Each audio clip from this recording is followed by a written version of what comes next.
things that we talked about. I love the clinic portion of it, but I'll be really honest. I love the one-on-ones, the drive-by questions, talking about speed in the middle, or those are areas that I love talking about. The thing that I think is interesting is you come to clinics and you steal what you want to steal. You steal what fits you. You steal what fits your personnel. And then you kind of piece together yours. In our country, it's interesting. There's a lot of different folks, Art of Coaching has a mindset that is very laborious. They want to go out and just outwork your tail. But if anything that has Russ Rose at the head of it, it's going to be very laborious. The gold medal square guys, they have their theories. And one of the problems is a lot of those groups, and for clarity, I work with Art of Coaching, but those groups tend to believe that their mindset or this is the way to do it. It's kind of how I am politically. I believe this is the way to do it. I think you find what works for you and you take the best of both and you bring it together. And so some of the things I throw out, you may look and go, and that's fine. That's fine. I think that if you can steal one or two, this has been a very successful venture. The bottom line is this. Whatever you decide to do, you need to be dedicated to it. Dedication speaks a language that excuses don't understand. And I think that's very, very, very clear. If you ask my children, excuses and whining are probably not part of my protocol.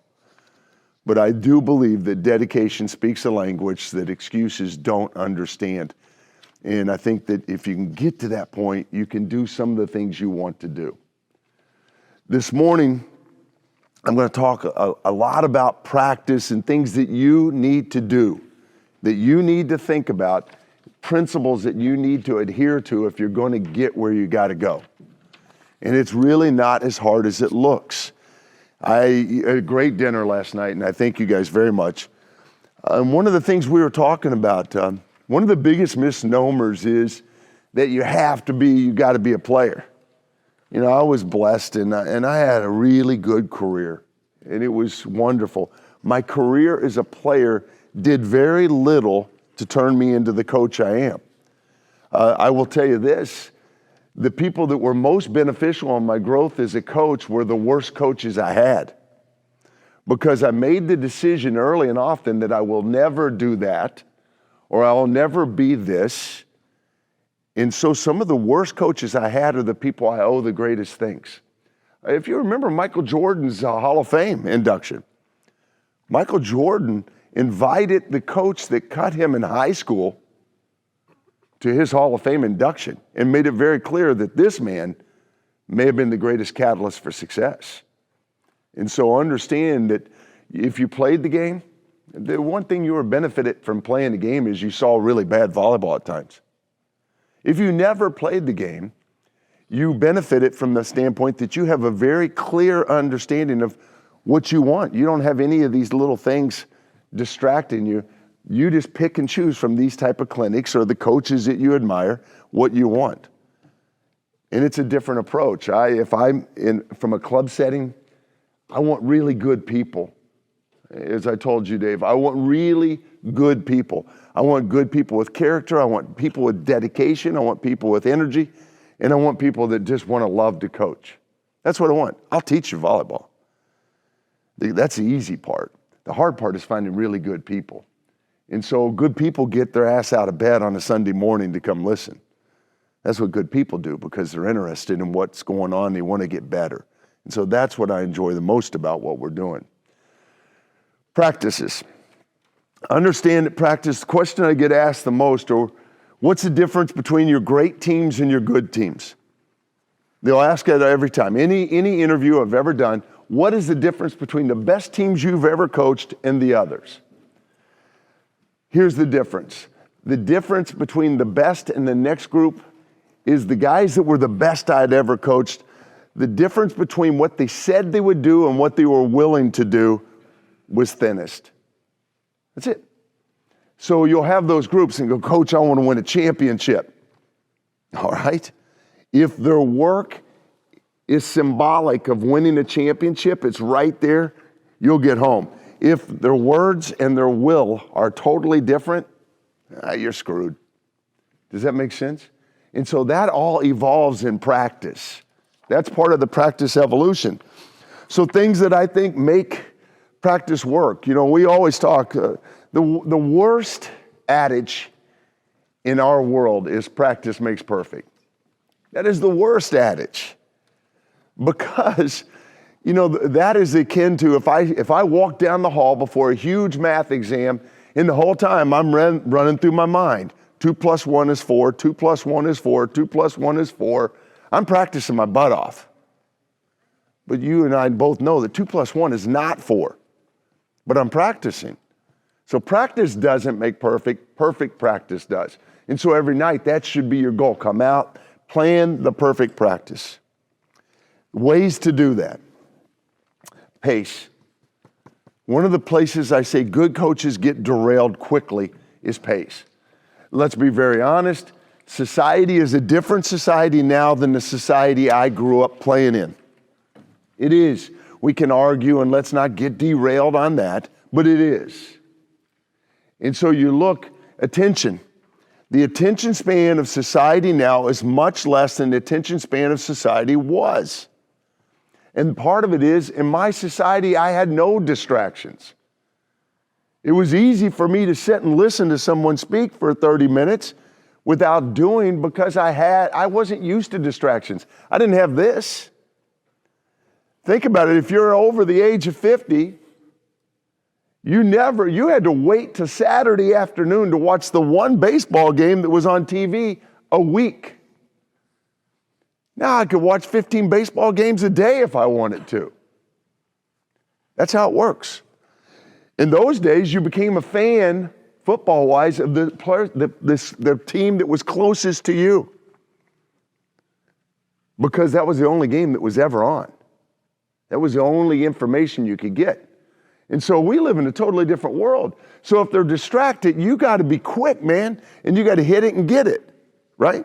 So pace. If you've ever been in a practice, I came out of practices before. When I went overseas to play, I came out of practices, I was more mentally tired than physically tired. They were draining. We just drug. And so pace is critical. It's a fast game, though. Think about it. It's probably the quickest transition game in the world.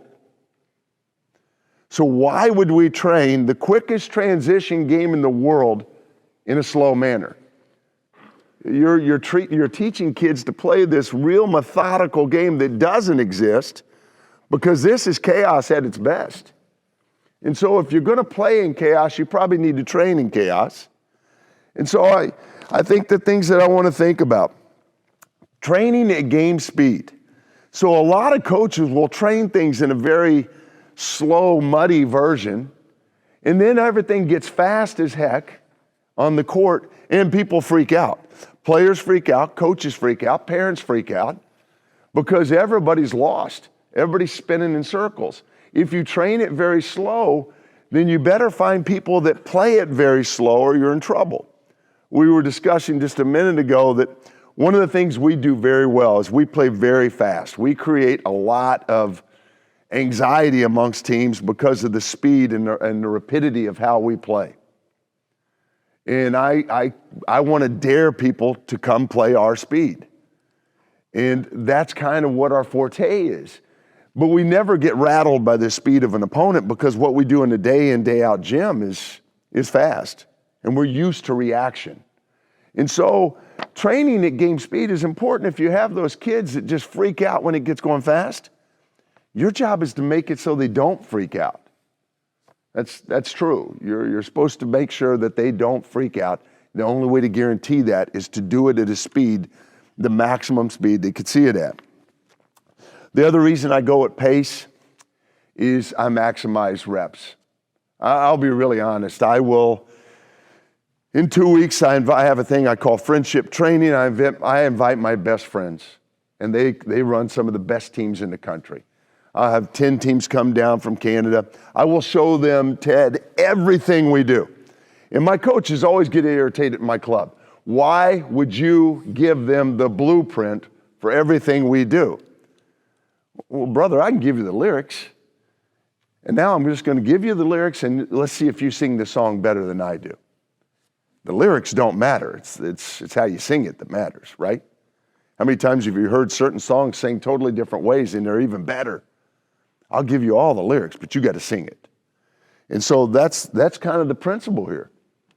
You know, so I look at it, I want to maximize reps. So these guys will come in, I'll show them every drill, and you'll hear it all the time. A coach will come up and go, you know what, we do the same drills as you.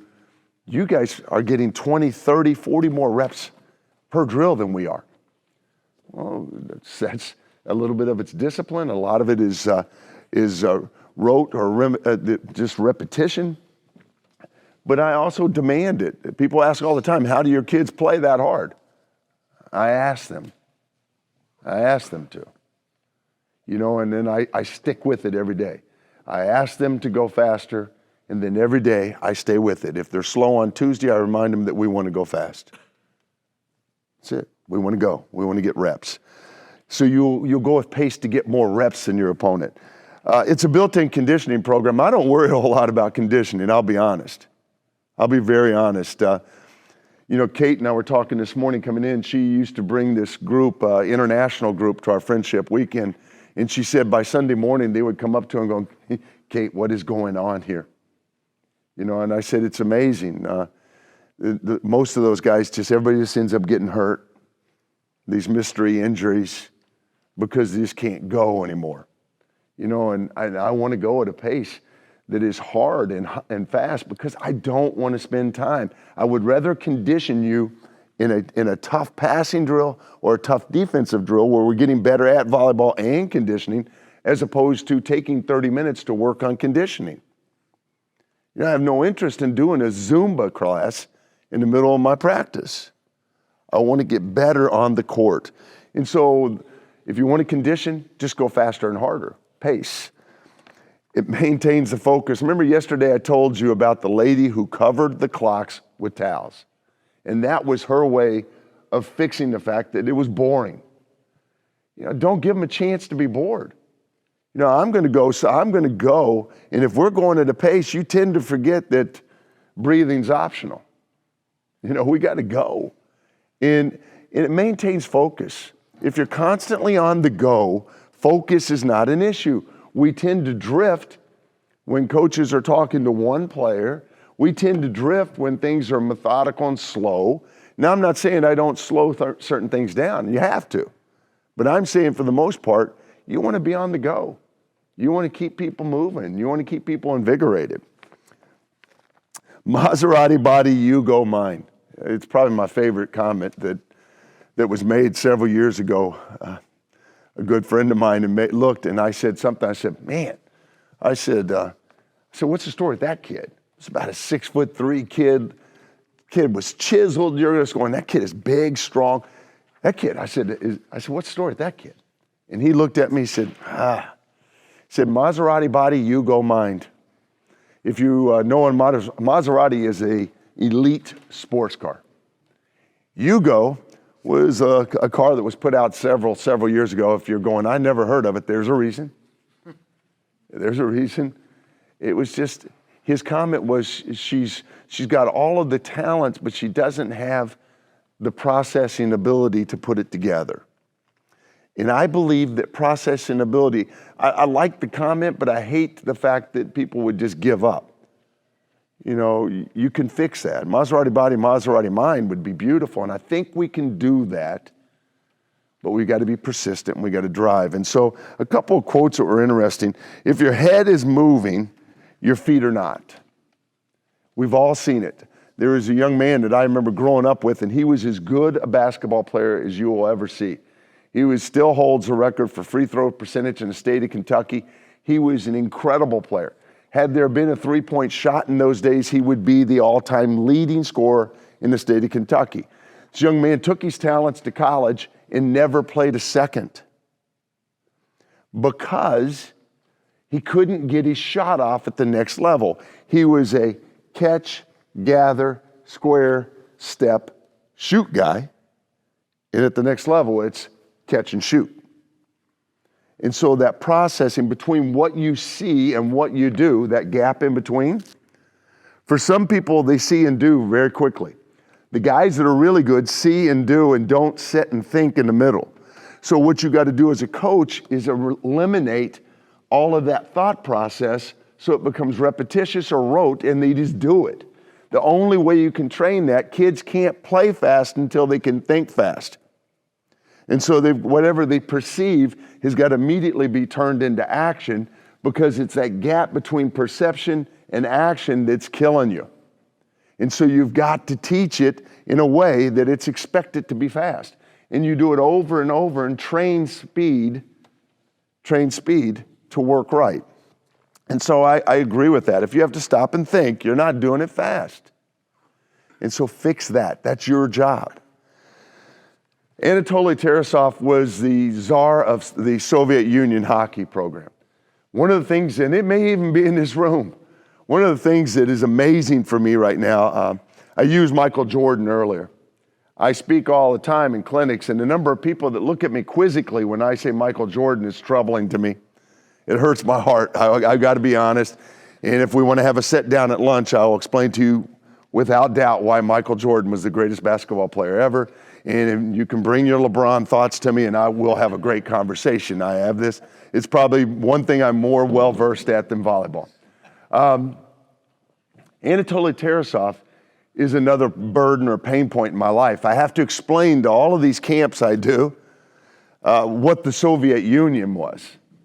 You know, and it's amazing the number of people that don't know what the Soviet Union was. But the Soviet Union was the greatest hockey team ever put together in our world. If you've ever heard of the movie Miracle on Ice, that indeed was a miracle. That was an absolute miracle. It would be the akin of a local high school team beating the Patriots when Brady was there. That's what it's akin to. And you're going, good God. No, that's what it was. Anatoly Tarasov was the guy that built that dynasty. And he had a great comment. He said the things he was looking for in the best athletes, speed of foot, speed of hand, speed of mind. The most important of which, speed of mind. So you've heard Gretzky talk in hockey, skate to where the puck is going, not to where it's been. And so many of your players are following the play and they're where it's been, not to where it's going. The really good ones are moving to where the ball is going, not to where it's been. And I think you've got to teach with pace when you do that.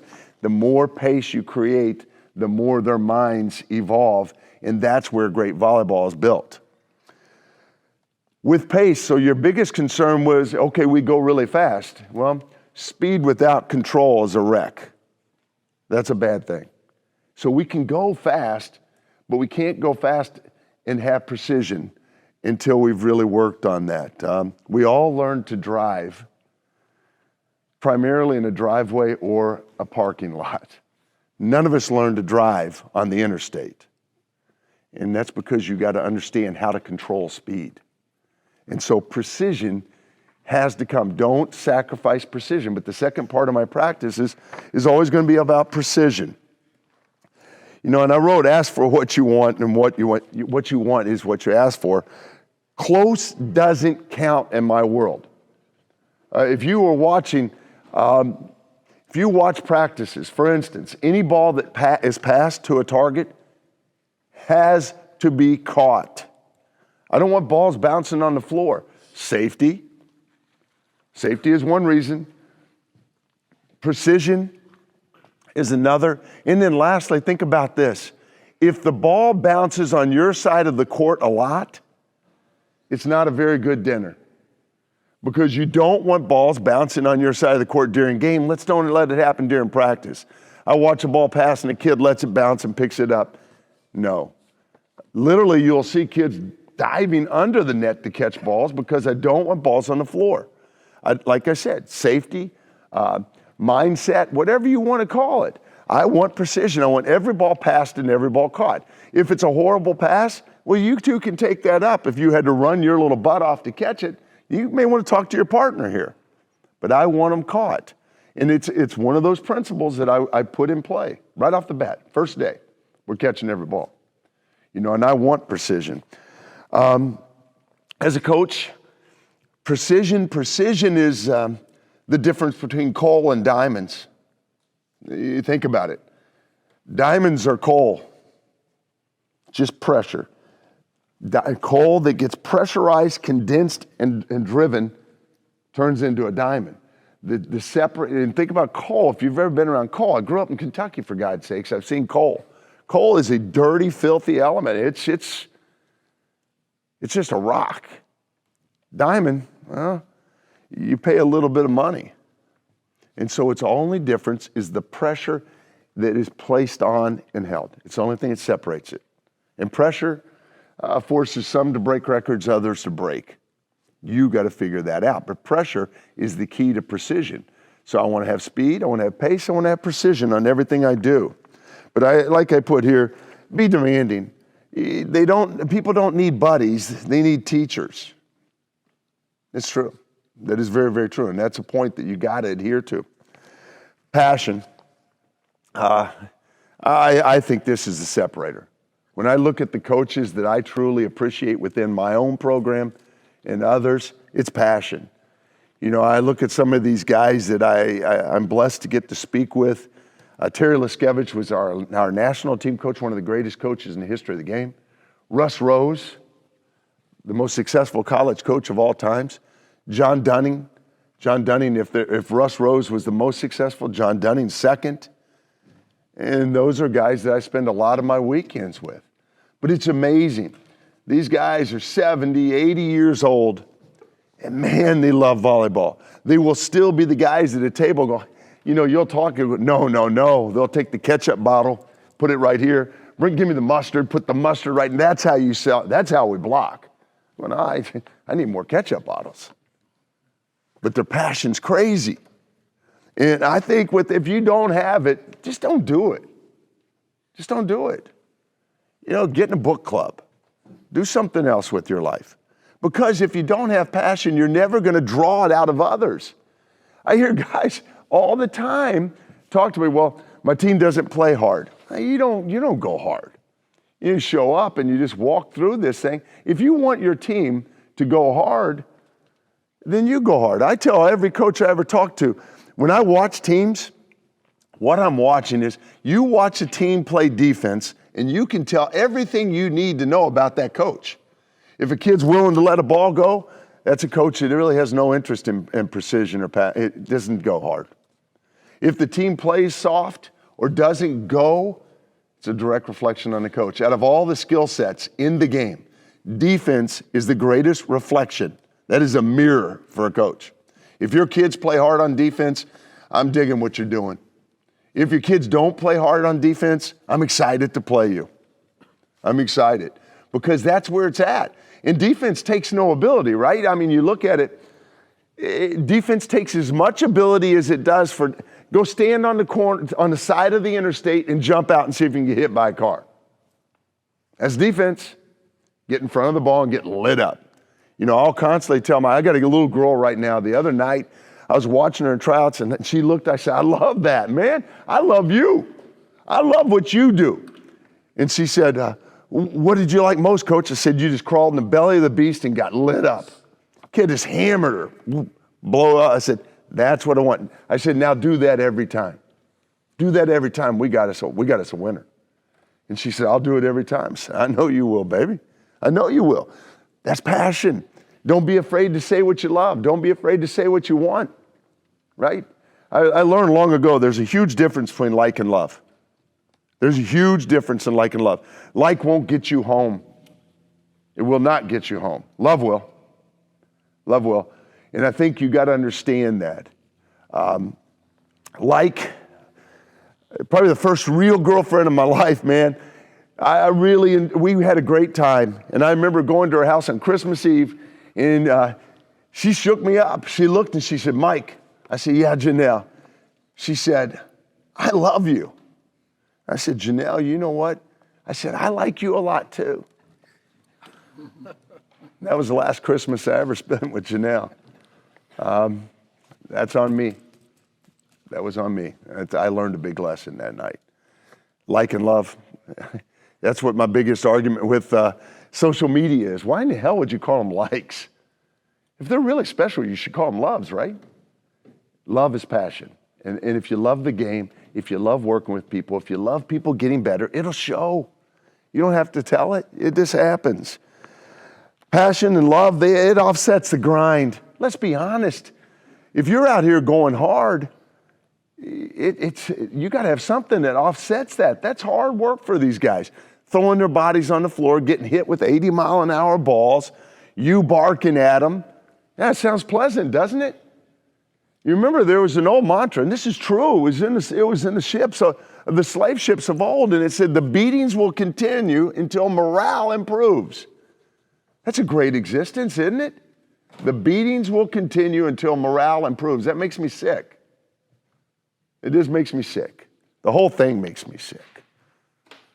That's kind of what practices are for some people. So I just keep hammering you. I can't do that. We all hammer. Go together. Go together. And that's passion. It's contagious. If you come out and you get after, you come out and you're bouncy, everybody in the room is bouncy. You know, think about it. You turn up the music, it is a good deal, especially if it's a good beat. That's your job. That's your job. You don't have to be a great volleyball person to be passionate. Take pride in what you do. Every practice I look at as an opportunity to showcase what we do. I take great pride in it. Practice as if the cameras were on. When I was coaching at the University of Memphis, and we put together an incredible run one year, my first year there. And the kids came up one day, and the news was there every other day. And one of my kids said, she said, is the news coming in today? I said, I don't know. I said, Gretchen, why are you worried about the news being here? This is about getting better, baby. And she goes, nah. She said, Mike, whenever the cameras come in here, we get killed. Said, all of a sudden the intensity goes off the charts, and we were rolling. And I started thinking, yeah, it is true. Whenever the cameras came in, we were doing some kind of just absolutely back-breaking defensive drill. I'm hammering balls. Kids are blowing up. It's good TV. It's good TV. And when she said that, I thought, man, she's right. And so I just decided I don't have to wait for the cameras anymore. I'm just going to be that guy every day. Every day. Practice as if the national team coach, and you guys have these guys. Mine was always practice as if the national team coach had walked into your practice. What do you want them to see? Who's that person in your life that you look at from a volleyball standpoint? If that guy walked in, you want them to catch you being something special as a coach. We all have them. For me, it was Coach Shondell. I referenced Don Shondell yesterday, and he was a beautiful soul, and I miss him dearly. But anytime he came into the gym, man, I stood up taller, I spoke louder. I just wanted him to look, and it was my way of saying thank you to him for what he had given me. I wanted to be something special. And every night we'd get done, and he would tell me, you know, I loved how you did this, and I loved how you did this, and how you said that was special, man. What you did was great, Mike. And I never had the nerve to explain to him. I was just regurgitating. I was just spitting back the information he had taught me all those years. But I think you got to practice as if that person is in the room that makes you evolve. I think every night. And you can do that. You can do that. Emphasize pride and practice principles to your players. Let them know that. I have no problem if you're on this court and I'm on the other court. If you look, said, Mike, hey, we're whipping Mike's tail tonight, baby. We're going to go harder than him. We're going to outwork him tonight.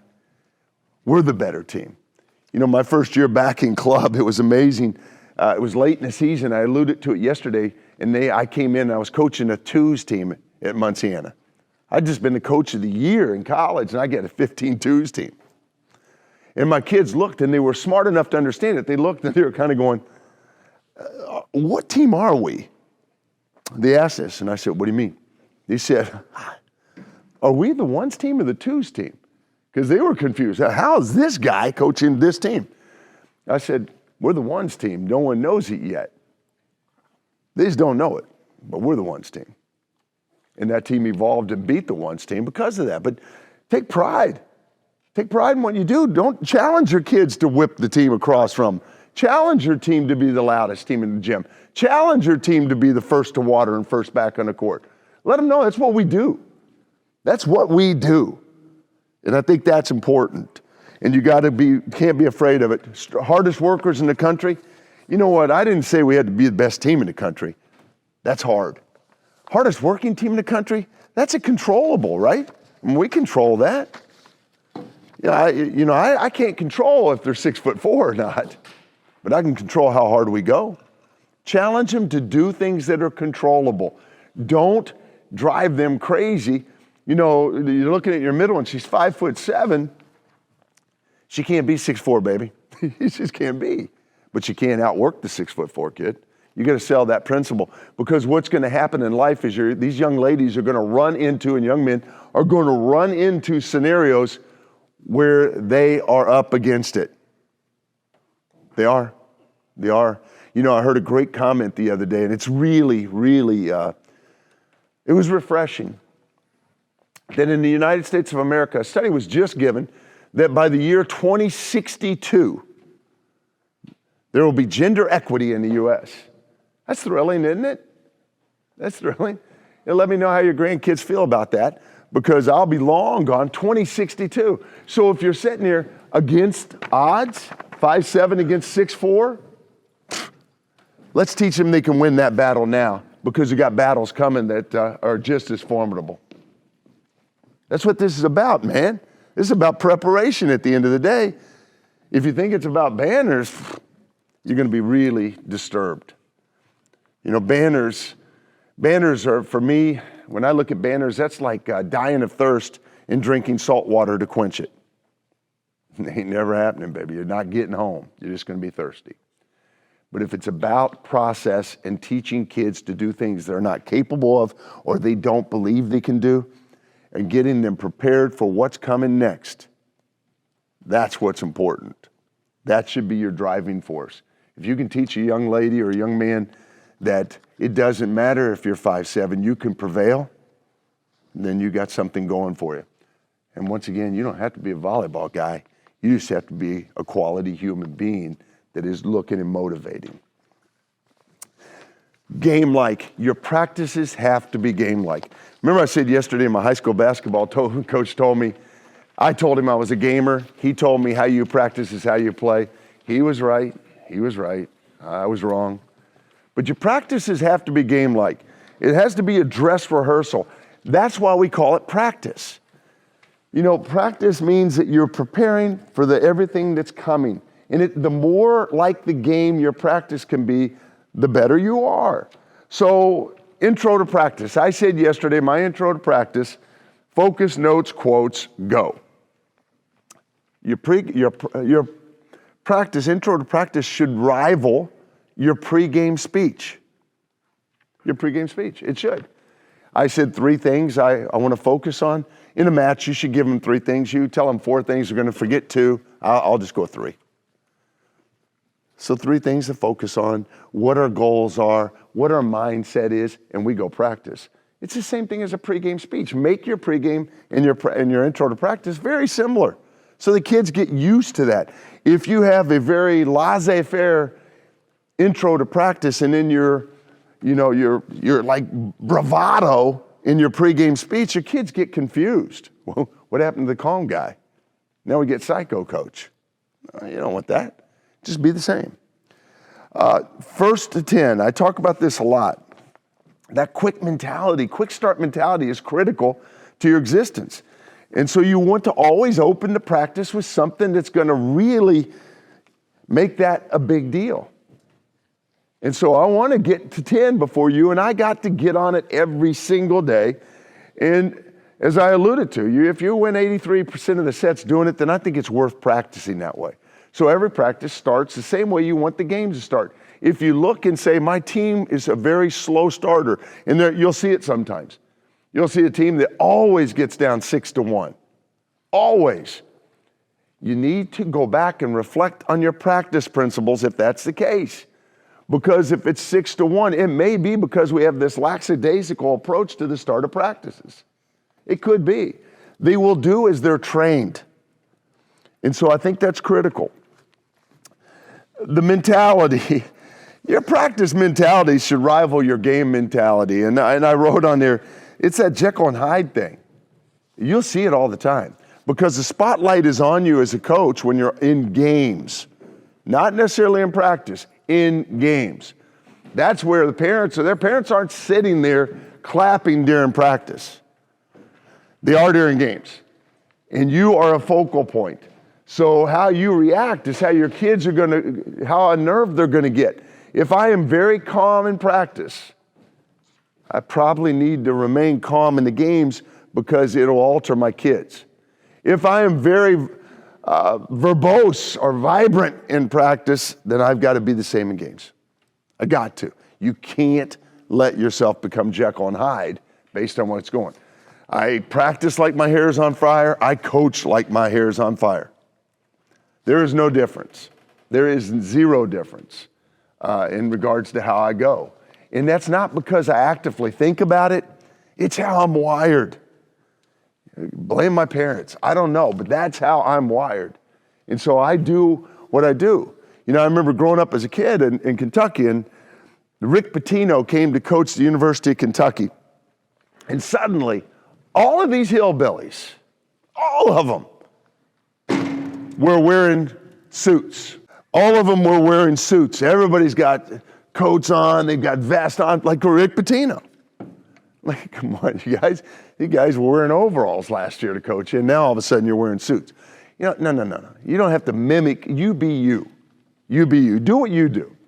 You're going, well, I want to do it Mike. No, if you aren't super active, then you do you.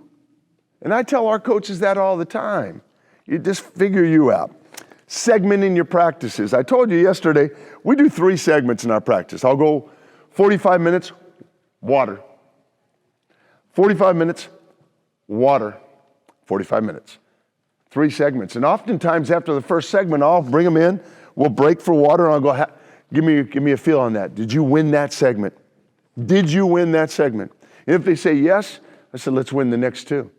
I want all 3, because if I can get all 3, I know I can get 2 out of 3 when it needed.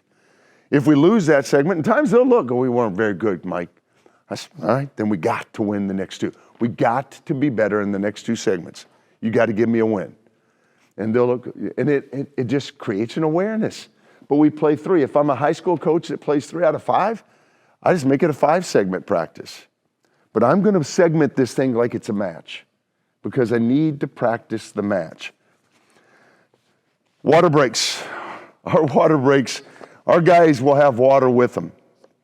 The last thing I want is a kid to have to run all the way out, go out the doors, get water. And it's the kind of the same thing as a water cooler at work. You know, it's a gathering spot. I got no interest in gathering spots. We all have our water bottles. We go, and I give them 30 seconds, the equivalent of a timeout. We're going to break. We're going to break at that point. We go get water, and we come right back. It's a water. That's it. I don't time it. I pretty much have a timeout down pat in my head now, but we go fast. Pressure serve after water. So every time we come in, we'll come in after the first segment. I'll ask them win, lose, talk about the segment. Water. They go get quickly water, but before they go to water, I'll look and I'll say, Janet, when we come back, Janet, zone 5. And we'll come out. Janet comes back. The whole team comes out. Janet comes back from the water break. She's got to serve zone 5. And we've even done it with the speed gun where she's got to serve zone 5 at 38 miles plus. But she's got to serve the ball zone 5 out of water. If she hits zone 5, I say something like, good, next drill. If she doesn't hit zone 5, I say, good, exercise, next drill. So if she misses the serve, we go 3 10s, boom, right back into the drill. So they got to hit a serve coming out of timeout. The reason being, I hate. Somebody calls a timeout and our team comes out of the timeout and misses a serve. You can either bitch about that happening all the time or you can practice it. I elect to practice it because the thing that makes me crazy is the great glee and celebration the coach on the other side has when the timeout works. You know, and I always look, hey jackass, then maybe you need 24 timeouts. If that's your plan to score on me? You know, but I hate it when they jump, they're kind of smiling and coaching staff's patting each other on the back. Yeah, that's cool. Ice the kicker. Nice. And so then I just get angry at my guys. I can either bitch about it or I can fix it. And so we serve after every water break. Somebody's got to hit a serve. And maybe something to think about. Drill to drill transition needs to be game-like. Think about our game. You serve it, I pass it, set it, we hit it, we run back, get the ball and serve.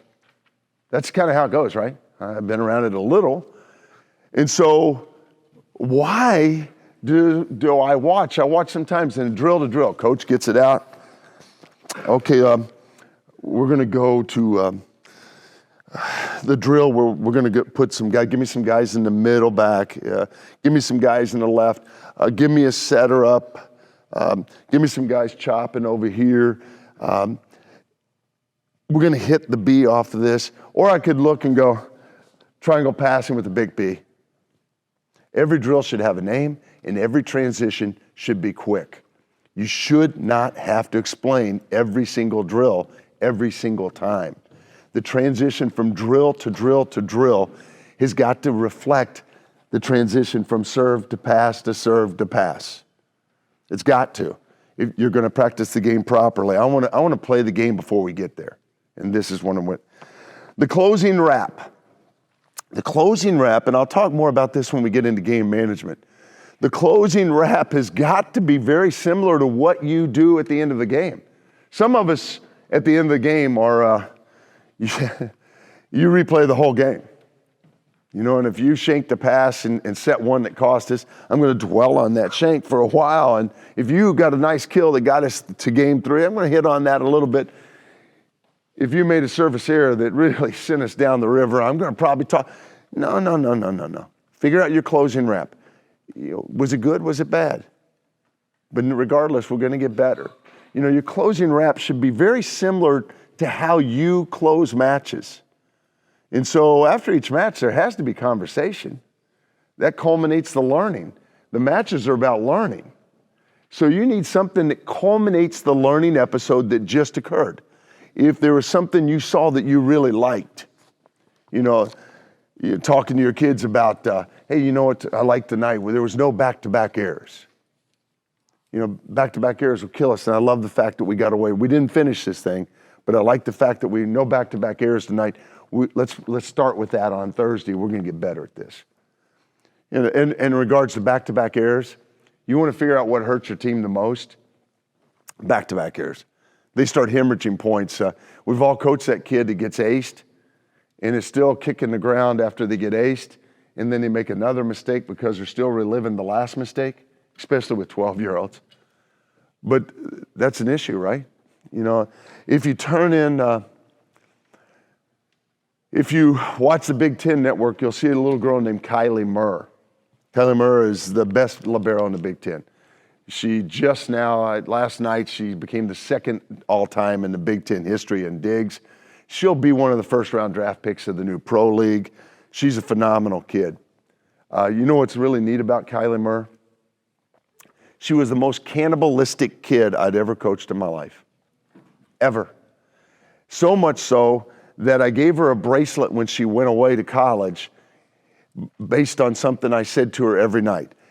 Every night I would watch Kylie Murr. She would do something and she would say some things. I'm never going to repeat some of the things she said, but she would drop some F-bombs on herself that were really pretty interesting. She was hard on herself. And every night I would look and I would simply say, Ligmo, Kai, Ligmo. And she would look at me and shake her head and we'd be good.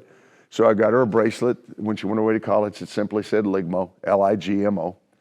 I watch the Big Ten games. If you watch now, whenever they'll do a huddle, sometimes they'll scan in on the huddle, hands up, and you'll see written on her wrist, Ligmo. Ligmo is let it go, move on. Let it go, move on. It's over. That's why the rear view mirror is so small and the front window, the window in front of the car is so big. Where we're going is much more important than where we've been. We got to pay attention. This is where we got to focus. And there's a reason the size is so different between the two. But ligmo. And so the closing wrap is kind of a ligmo. For some kids, you got to make sure you hit them really quick. I know it wasn't a great practice, but that's what makes great. That's what makes great. Failure makes great. Tonight, we got one step closer to great because we failed a lot. A lot. And I think you got to have a closing wrap for every practice. Preparation is really the key. Some of this is going to be hard for some of you. Preparation, failure to prepare is preparing to fail. Everybody's heard that. You got to have a plan. You got to have a plan. Like I said when I walked in, it's either got to be on a whiteboard or it's got to be on a piece of paper. But you got to have a plan because that way people know that there's a building in play. Think about people building a house. The first thing you'll see is a blueprint. You know, you don't walk up and look at the guy building your house and he's kind of thinking, I'll put a board right there. That'd be a cool place for a brick. No. There's got to be a plan in play, and it's got to be visible to everybody. It's got to be visible to the kids because they know we got something going here, baby. Not to get on it, and I won't get sidetracked. It's got to be very visible to the parents. It's got to be very visible to the parents. It has to be. Even if you got your grocery list on there, there better be a paper in your hand at some point. You know, just don't call out the next drill as bread and we're good to go. But you got to have a plan. And so Don Shondell always told me, it was in one of his theories, but he was a professional coach. Keep that in mind. He would take as much time to plan the practice as the practice was to last. And so you're looking, whoa. So a 2-hour practice, 2-hour plan. He was a professional coach. And I know a lot of you guys don't have that kind of time. But you do need to spend time on it. You do need to spend time on it. And it can't be just recycling practices because one of the things I've learned over the years, you can't kid a kid. They'll pick that up pretty quick. The moment you recycle something 2, 3, 4 times, they know right now you've run out of material. And the moment you run out of material, the inmates are now running the show. It's true. If you've ever had the inherent opportunity, which means probably on the verge of impoverished, if you ever had the opportunity to be a substitute teacher, it's spectacular. Spectacular. I would suggest anybody that wants to bang their head off of a wall real hard, substitute teach. They're paying more money now than ever for substitute teachers in Indiana, which tells me that it's an endangered occupation. So if you walk into a classroom and that teacher is good, really good, you walk in, you read it and go. Cats they're marching. If you walk into a classroom where the teacher is really bad, you will always get a shorter version of what you need. You'll end up with about 20 minutes of idle time. If you've ever been a substitute teacher, 20 minutes of idle time, you know, you've heard the term herding cats. This is like herding lions. So you're in jeopardy too. It's horrifying. So have a plan allows you to stay away from that, but you got to prepare. You got to prepare. A transitional flow on the plans. Have drills that create ebb and flow. For instance, I referenced yesterday dotting the corners. So I would have a 6x6 corner for serving. But most of the time, I've already dropped that 6x6. I'll put it, most of the time in my practices, we'll do hitting drill or an offensive drill, and we're aiming for a 6x6 corner.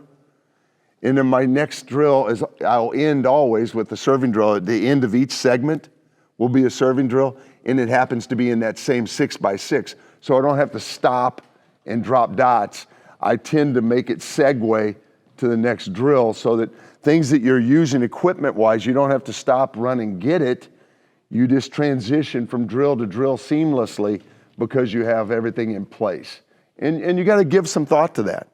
It's like the scene changes in a play. I've got to give some thought about how am I segueing from one piece to another. Like I referenced whiteboard. I like whiteboard. I do. I'm a big fan of everybody in the building knowing what I'm doing. That's the first thing I noticed, Scott, when I walked in. I really do like it. If there is no whiteboard, then it's got to be here. I did tell you about yesterday the perils of keeping it on your phone. And that's real. Perception, think about our lives now. Perception is reality. You know, it is. That's sad to say, but perception is reality. A young man's looking at his phone with his practice plan on his phone. He can't be looking at his phone for a practice plan. Parents all perceive that to be, especially if their daughter's on the bench. He's talking to his girlfriend. That's what he's doing. And they're perceiving that you are not doing your job. And so make sure that you wipe out all perception issues. And I think that letting people know exactly what's coming is fair, but it also builds engagement and builds growth. Okay? And I think we got to think that way. You know, and at the end, everything you do in practice needs to be in a competitive nature. I wrote in here, and I've always said this: win the skill, win the drill, win the gym, win the day. Just win the day. Find a way to win the day. It is really a critical a piece of growth. It's a critical piece of existence. You know, I will tell you that there's every single morning, my kids, you know, I every single morning I let them know. I text them on their way to school, let them know how much I love them, and tell them I want them every single day. I tell them how much I love them, and I always finish it with win the day. Just win the day. If we can win today, we get up tomorrow in a better state. So we want to win the day. It starts with, for volleyball, win the skill, win the drill, win the game. But it doesn't start with win the game. Sometimes as coaches, we start with win the game, and you forget there's a little bit of foundational piece left in there. That's how I would practice. I will come back in the game management segment, and we'll talk a lot about high five and some other things that I think will help you get through it. If you switch pages, though, I do want you to look at this in the last couple minutes we have here. At the top of it, it says Munciana Indy Practice. This was a piece that I took and went down. We have a satellite club in Indianapolis. And I went down and I talked to the coaches. This is a sample of a segment 1 of a 3-segment practice. So if you look on there, focus, notes, quote, it's on there. This is my practice plan. I took my practice plan and explained to these guys why I do what I do. So if you look at the start of it, I wrote basics: passion, positive energy, touch them all. Touch them all. No approach to this. No hands in pockets, no leaning against the pads. You can't climb the ladder of success with either. So I want this to start off. This is how you're going to present yourself. Focus. I explained, as I told you yesterday, these are the 3 things you're going to focus on tonight. Just in case you want to know why I told them, always let them know what's on the menu for the evening. Notes, check your schedule. Most are playing in the Smokies or at Pineapple. Always give them reminders, updates. Assume nothing. You want to be a pretty good coach, you assume nothing. So if you assume that all your kids know where you're playing that weekend, you've all heard the adage about assumption. And so don't. Assumption is the mother of all screw-ups. The quote, give them something to mentally stimulate them. Make them think a little. You know what I found over the last couple of years? I will talk, and I've always got one little girl on my team. It seems like one girl every year is a translator for me. Last year, I will never forget it. I made reference to said, at some point, guys, we've got to develop intestinal fortitude. And then I forget, not everybody talks like this. And I looked at my girl, and she looked, because you could see there was kids. I like, what? And this little girl looked and said, guts. Oh, yeah, okay, we're back with you, coach. I want something to make them think. You look at drills, I wrote on there, Biggie Smalls. You know, and I just wrote exactly what I want her to think about. Off player has scoreboard, touch kick. You know, and things that I hate when coaches have the scoreboard. I hate it. You don't get paid to flip, you get paid to grow. I let a player hold the scoreboard. You know, and I said here, energy from the start, you get one chance to snag energy. You get one chance, and it's at the start. Two ball passing, I told her exactly what I want. And I wrote, if you look down here, coaches should rarely be standing together and never be handing balls to each other. Never.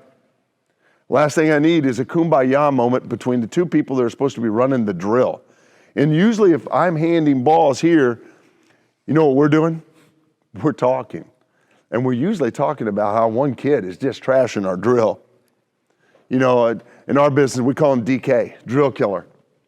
Yeah, oh, that's great. Angela's killing us again.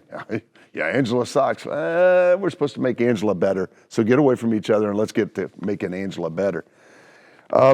And I wrote little notes on every single drill. This is how I want people thinking. Here's why we're doing the drill. Here's what you need to be looking at. I reference here, I finish every segment with a serving drill. Every segment with a competitive serving drill. And then I wrote on there, that's like I told you yesterday, coaches need to be really on task during serving. It's the most important time because it's where everybody else is falling asleep. It's one of two skills that will drive you crazy. Serving, passing. And so if it's going to drive us crazy, we probably need to drive it daily. And this was just an outlook. If you look over this, the drills aren't really important to you because you don't, it's like reading Latin, right? When you look at somebody else's practice plan. But the information presented in that mix was my way of trying to make this guy successful. This person that I gave this to knew all of the drills, but didn't know the things to do with the drills. Does that make sense? And so these are things I want you thinking about in a practice. And these are things that are constantly flowing in a practice. The more cognitive you become about understanding the flow of practice and what makes people tick, the better you become. I will finish where I started. You don't have to be a volleyball savant. You just have to be a really good person. You have to show up every day and you have to be where your feet are. Three things I think are critical. And I tell our players this before they go to college. And I tell my coaches this every year. You want to be successful, show up. You must be present to win. Show up, be where your feet are, meaning I've got to be in practice. I can't be at the lake. My feet are in practice, my head's at the lake, we don't win. Show up, be where your feet are. And the last one, own your shit. Own your shit. If it fails, own it. If it succeeds, give them credit. But own it. You own it. If you own, you're good. If you own it, you're good. If not, then you're pawning off your kids. When we lose, I'll be really honest, and Kate will tell you, I take credit for every loss. Every loss. And my answer is always the same. We lost today because I didn't fully prepare you. But that will never happen again. The things that failed us today, if all of a sudden they're doing something offensively that we haven't seen, that's on me. That's on me, but I'm going to fix this. And that's kind of my way of letting these guys know, you better circle the wagons, baby, because that ain't happening twice. I messed up, I'll fix it. But you got to own it. That would be my thoughts. Any questions? Yes? Yeah, so about being prepared, do you guys take like stats at tournaments? Do you have like a crew that goes out and stats the other teams you might possibly play? We don't. We don't. One of my arch nemesis, I'd call them rivals, but nemesis is sports performance. Oh, yeah. They will bring a crew of 10 people that will film every game I play. There will be somebody statting in the corner. They have people the whole time. We do not. They're really pretty good at it, but I figured them out last year. Yeah, I did. My bro's brother is a really good kid, and he was smart enough to realize that they set their cameras up and leave, and he stood in front of their camera the entire match. So, yeah, but no, we do not. We don't stat. You know, I'll be honest on that. I can't tell you what Kate passed. I can't tell you what my best hitters hit. I know if we won or lost. I care more about what we're doing than what they're doing. I'm gonna make sure our guys are ready to play. That sometimes is the hardest thing in the world to do anyhow. I don't know if our guys are cognitive enough to know how to deal with these guys. I do know, and I told Kate this the other day, I had a beautiful assistant coach. I don't know how much volleyball he knew, but he was a beautiful man. And I'd ask him, can you look at these guys? And he would come back. I'm not kidding you. It was incredible. It was like 6 pages, notes everywhere. And I wasn't totally dismissive, but I'd kind of glance at him and I'd go, Stu, can I ask you a question, brother? I said, who's the worst passer? Who can hurt me offensively? And can we beat them? And he would always say, well, number 12's horrible passer. Number 16's badass. And yeah, we can beat them. Thanks, Stu. Thanks. That's all I need to know. That's it. That's it. That's all I would have. But that's a great question. And that's really a matter of what you want to do. I'm always more focused on us doing us than trying to figure out those guys. I don't want to alter my being to play them. I want them to have to alter their being to play me. I think it really makes your team a little disruptive if you spend all your time citing what they have to do. It kind of scares you a little. You know, I point out everybody that can hurt me. I'd rather spend time pointing out who I have that can hurt them. Does that make sense? Yeah. Any other questions? Awesome. Yes, Ted. Pardon? Practice, what's your feel about music? The kids always you can hear from my voice, I have enough trouble. Did you hear what he said? He said, what is my feel on music? That's a setup question. That's a setup question. And all right, let's go through this. I grew up in the days of boot camp sports. I grew up with all old school coaches. Yeah, you still with me? I'm 61 years old. 99.9% of the music that is played today, I'm the guy that'll bitch every day that 70s was the last good music decade. And so because he told stories, and so I go to do this Under Armour thing. They want me to run this Under Armour All-American selection camps. It's the most elite players in America. I saw the 1,000 best players in America last summer. I walk into the first one and I'm ready to go. You know, it's Mike Lingenfelter. This guy's going to come in here. We're going to march, baby, and we're going to get it done. And they said, well, can you let us know, all you got to do is signal the DJ when you're ready for him to turn down the music. I went, what? I walked in there and I thought I was at the club. You know, I said, am I coaching here with a gin and tonic? Is that how this is going to go down? Because it's going crazy. And the kids are bouncing around. I'm like, I'm losing my mind. The first one, and somebody walks by and looks, my wife looks, she goes, try not to look as uncomfortable as I think you are. I said, I'm good, man, I'm good. I like this song. You know, and I'd walk over and look at the guy, you know, and he'd turn the music down. I think, thank God. And by the end, I was cool. I was good. It drove me crazy, Ted.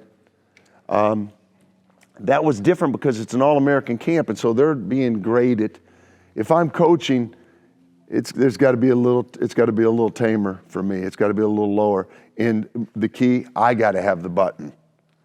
Because there's sometimes that they can listen to music, because there's sometimes they're going to hear the music, and that's coming from me. I will tell you that I think at our club, and Kate, this will drive you crazy, I think we're going to start playing it in warm-ups, the first 10 minutes that I talk about. Because it's got to be their domain. I got to get people into their zone. Everybody's zone is a little different. I did watch as the year went on, the summer went on, as I got through it. It wasn't crazy at the end. I had a DJ in California that I really liked. The guy in Kansas City I'd like to kill. I had a guy in Chicago that, you know, his music choice was a little dangerous, I thought, but I think I'm okay. I'm okay with it. I don't know if there's got to be a time and place. I like it at the start. I'm okay with it during play. I don't know if I'm always okay with it during instruction, because I coach on the fly a lot. If you're a guy that holds your stuff for a certain period, then I think it's really good. You could play it, stop it, coach. But I never stop. If you watch me coach in a match, and you said you've been there, I will coach every point. Every single point I coach. And so for me, it's a little difficult, but you know, there's a comfort that needs to be engaged with the kids that I'm okay with. And at 61, I think I grew a little bit this summer. I, in fact, even started liking the DJs at some of the stops. The first guy, I hated him because he had interrupted my world. But by the end, I understood that it's our world, and that was good. And I know that's got to blow Kate's absolute mind that I said, yes. So during your 10-minute warm-up, if you allow music, would you have the button to stop to interrupt a coach? I'll always have the button. Yeah, I would always have the button. I would always have the button. I don't want you guys to think that I'm a nouveau guy all of a sudden. I'll always have the button. Because there's so many things that you have to say. Yeah, you have to say. You have to say. So I think that's important. But yes, I'm okay with it. And I think the kids are okay with it by far. They're very okay with it. And I'm going to disrupt enough of their life tonight that I got to keep something the same. Is that a fair answer? Any other questions about practice? Yeah. I was just wondering, how do you bring back players to focus on the next drill after like a chaotic drill, or do you kind of let them ride the wave of the chaos and try to figure it out? I embrace chaos because the game is built on chaos. The way I think I bring them back is honesty. If it sucks, it sucks. I don't sugarcoat much of anything. I hated those coaches I grew up with. They're going, hey, you were good. And I knew I was bad because now I'm just confused. Now I'm bad and confused. And I think that one of the ways to handle it, I will ride out chaos to a point. If it gets dangerous or disruptive, I stop it. And dangerous, by dangerous, I mean if it hinders their confidence to a point where you could start to hurt, I got to stop that. But a lot of times I'm okay. One of my favorite things during chaos, and I promote it, I let them stop the chaos. I let them, you'll see in our scrimmage, or like we'll be doing something, and you'll see all of a sudden one kid will look and go, Mike, can we talk? Have it. And I'll give them 45 seconds to a minute. They huddle and talk, and then come back out. They fix the chaos on their own. I would rather it be that way. If it doesn't get to that point, sometimes I have to honestly tell them my appraisal. I said yesterday to someone, it's like parenting. Coaching's a lot like parenting. I don't always like my children, but I'll always love them beyond belief. I don't always like some of my players, but I'll always love my players at the end of the day. And I've got to convey that. This isn't good. And you are, bud. But I'm telling you right now, this isn't getting us home. And you got to figure this out. And I think being honest, in the old days, I think coaches did fool me a lot that I had. I think kids are so bright now that it's impossible. So if it's shit, I don't know, shine it, but tell them it's shit. Put lipstick on a pig, it's still a pig. And so you tell them the truth and go at it. But I'm a big fan of letting them figure out chaos. And kind of grow that. If they want to talk, give them but don't give them long. They're still teenage girls, and they'll talk forever if you give them that chance. And so give them 45 seconds, give them a timeout, fix it, and let's go. Sometimes it really works, and if it doesn't, then I intervene. That's a really good question, by the way. Any other thoughts before you guys get, yes? What's the most important thing about coaching, like younger kids, like say 11? What's the difference between that and coaching like older kids? I talked about this to a couple of people yesterday. So the question was, what's the difference between coaching a group of kids like are 11 versus 18? So 4 years ago, COVID always messes me up on that. I elected to coach our 10s. I still coached our 18s, but I coached our 10s as well.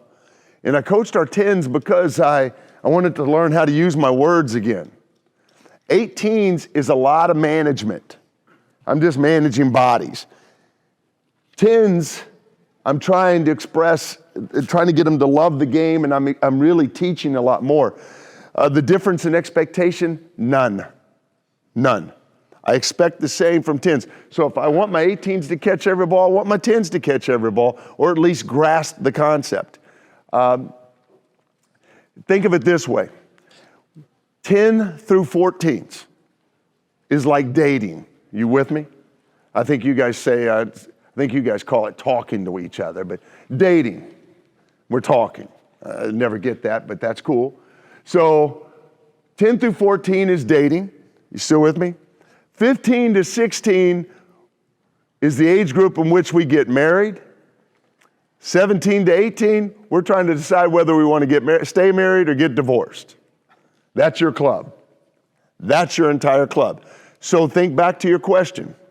The difference, 10 through 14, is the romance stage, right? Don't screw that up. Don't screw that up. Dating is crazy exciting, man. It's adventurous. That's the neatest thing, right? 18 is when commitment comes into play. And it's a little different scenario. It's still the same energy, same light, same fire. One's just a little more exciting than the other. I would take it you're probably not married yet. So when you do, you give me a call and we'll talk about the difference between dating and marriage. But your question is dating and marriage. And so your job at 10, 11, 12, make them fall in love, man. My job at 18 is making sure we all stay married. Does that make sense to you? But just, I think they're the same. I think the skills are the same. I think the entry level, how you enter the ball is different. Expectations a little bit different, but by and large, you're growing bodies.